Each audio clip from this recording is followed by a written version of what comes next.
Dans l'épisode précédent, tourné dans le Sahara de la panne, nous avions parlé de la solitude subie et celle pour se retrouver.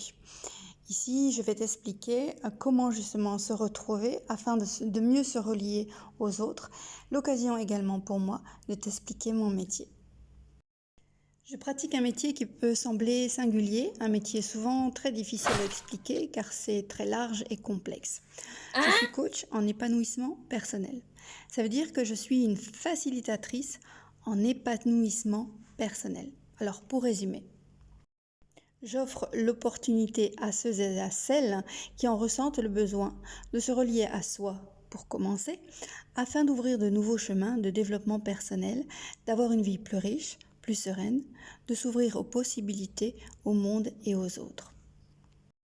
Se relier à ses propres envies, de besoins et impératifs, se relier aux autres dans leurs différences, leur complémentarité et dans ce qui nous rassemble aussi.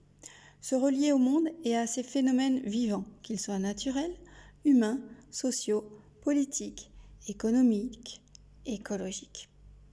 Être coach en épanouissement personnel, c'est être une facilitatrice. Je dirais que pour moi, c'est travailler dans le sens de la révolution relationnelle, mais également émotionnelle.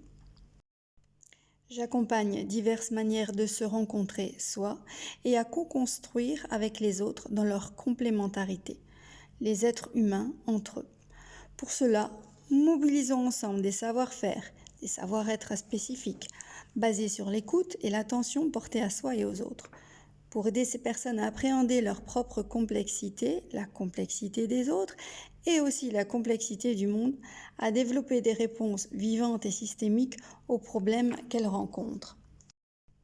Je t'aide à développer une vie qui a du sens, pour toi, une vie épanouie. On ne pense plus en termes de problèmes, mais de solutions. Et la solution, souvent, est au cœur même de la situation vécue, quelle qu'elle soit. Une philosophie humaniste de la prise en charge de la nature et du vivant, dans toute sa globalité et sa complexité, afin qu'elle devienne plus fluide. Les relations en sont facilitées, heureuses, épanouies, et elles nous grandissent aussi. Dans un monde où les crises se multiplient, où les clivages se renforcent, le développement personnel fait le pari résolument humaniste de réunir les êtres humains autour de leur propre être, de leurs propres projets, pour les partager, sans plus aucune notion de guerre de territoire, ni pour connaître qui a raison. Pour penser, décider, agir ensemble, s'aimer de manière inconditionnelle. Loin de l'image souvent implicite et largement admise d'une espèce humaine fatalement destructrice, vis-à-vis de laquelle la seule issue possible consisterait à poser des limites et à se méfier, à se défendre.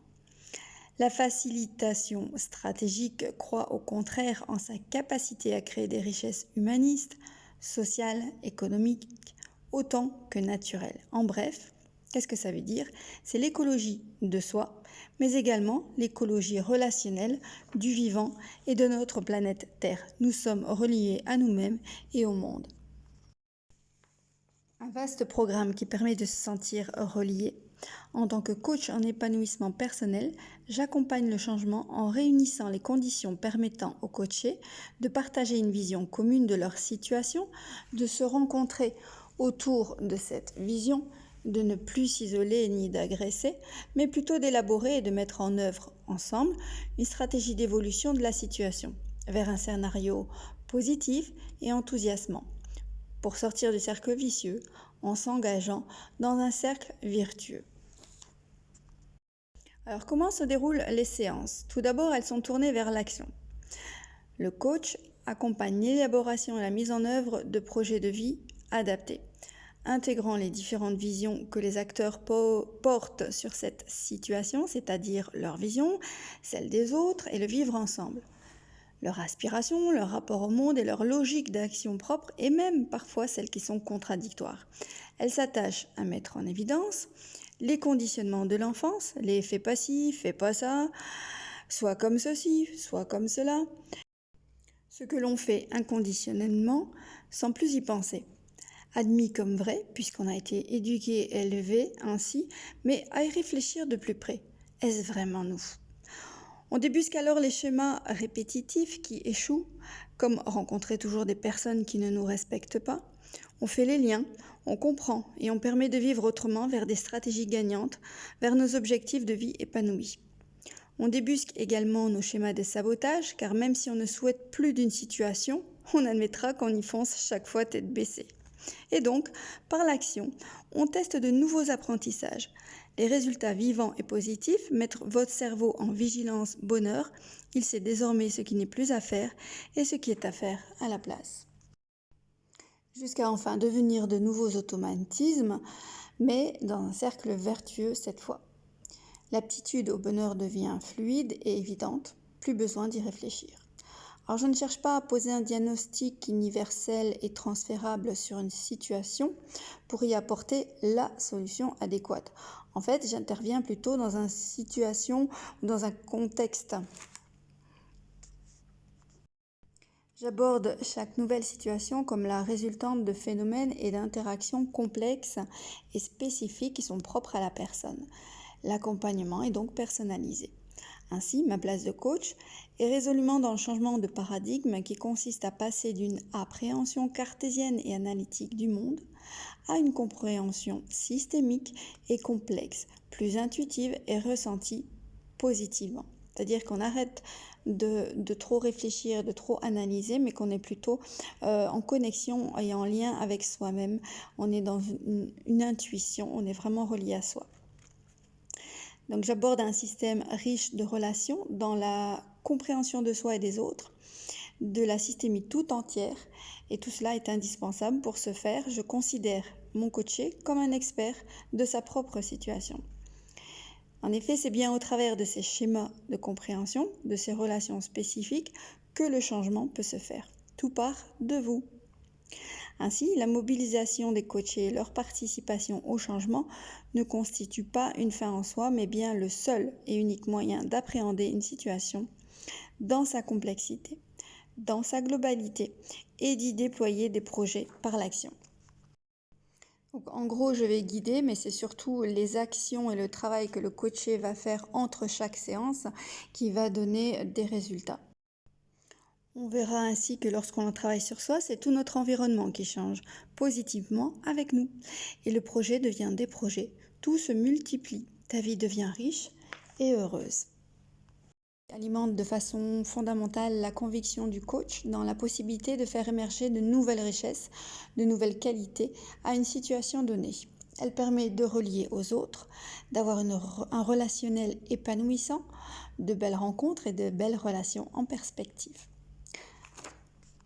Ça se fait plus ou moins en 4 étapes. La première étape, c'est la compréhension du système de sabotage, du frein, de nos limites. La deuxième, ce sont les stratégies et les actions pour en sortir, qui incluent évidemment toute notre systémie. La troisième, c'est une série de feedbacks et de résultats qui induisent à notre cerveau nos victoires, qui par un système de récompense rejette ce qui nous rend malheureux pour enfin adopter ce qui nous rend heureux et surtout relié. Car, nous l'avons vu dans la vidéo précédente, on le fait déjà très bien soi-même, mais pas forcément de la meilleure façon. Par exemple, en s'isolant et en étant seul, ça peut donner l'illusion d'être heureux. Mais c'est de la stratégie d'évitement pour être confortable et éviter les autres. Tout comme à l'inverse, s'entourer du monde peut donner l'illusion de ne pas se sentir seul. En réalité, les stratégies de développement personnel incluent une bonne compréhension de tout cela. Et la quatrième étape, c'est qu'à force d'entraînement, tout comme l'apprentissage, la conduite d'une voiture devient automatique et fluide. Jusqu'à ce moment, je n'interviens plus alors qu'en mentorat, c'est-à-dire que je te guide chaque fois que tu hésites à retourner sur tes anciens schémas et que tu as besoin d'ajustements sur les aiguillages du chemin. Bon, là, je suis plutôt sur la métaphore du train cette fois. Alors, si tu as encore besoin d'explications sur l'aide que je peux t'apporter, tu peux me contacter en faisant un hashtag #épanouivie. Tu trouveras mon Facebook, mon Messenger, mon YouTube. Tu as également un lien sur mon site web, sur la chaîne YouTube. Bref, n'hésite pas à me demander un rendez-vous pour aborder ta situation et te donner un éclairage sur les possibilités que nous pouvons travailler ensemble. Si tu souhaites être tenu au courant des prochaines vidéos, n'hésite pas à t'abonner, à liker et à partager pour faire vivre cette communauté. Je te dis à très bientôt et coachement vôtre. Pour être tenu au courant dès qu'un outil de développement personnel est mis à ta disposition, abonne-toi bien sûr. Pour soutenir ma chaîne et faire grimper les algorithmes, pense à liker. Tous ces outils, ces sources d'informations, fais-en profiter le plus grand nombre en partageant. Je te remercie de contribuer à cette chaîne qui a pour but d'embellir la vie, de devenir une personne plus consciente et épanouie. Bien entendu, ces podcasts ne se substituent pas à une véritable séance de développement personnel individuel et surtout personnalisé. À très bientôt et coachement vôtre!